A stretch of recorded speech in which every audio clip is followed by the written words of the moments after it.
గ్రామీణ ఉపాధి హామీ పథకం కింద పశుగ్రాసాల పెంపకం పెద్ద ఎత్తున చేపట్టడం జరుగుతుంది.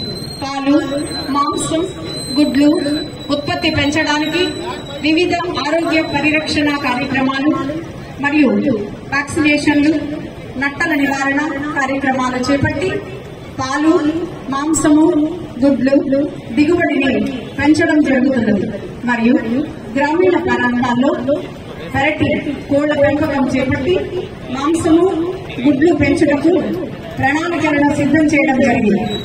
పశు ఆరోగ్య శిబిరాల పేరుతో జనవరి 20 నుండి 31వ తేదీ వరకు ప్రతి గ్రామంలో నిర్వహిస్తూ చేపట్టి సంవత్సరం పైబడిన పశువులకు కూడా నట్టల నివారణ మందులు, గొర్రెలు, మేకలు మరియు కోళ్లకు టీకాలు, నట్టల నివారణ వంటి వివిధ కార్యక్రమాలు చేస్తూ గర్భకోశ వ్యాధుల చికిత్సలు కూడా అందిస్తూ అధిక సంఖ్యలో పశువులను ఉత్పత్తి చేసే విధంగా రైతులకు ఏడాదికి ఒక దూడ మరియు లింగ నిర్ధారణ వీర్యం మరియు పశుగ్రాసాలు సమీకృత మిశ్రమ దాణా సరఫరా చేసి పాలు ఉత్పత్తిని పెంచడానికి రైతులను చైతన్యపరిచేందుకు లేగ దూడల ప్రదర్శనలు, మన వేదిక ముందు లేగ దూడల్ని తీసుకొచ్చి ప్రదర్శిస్తున్నారు చూడండి.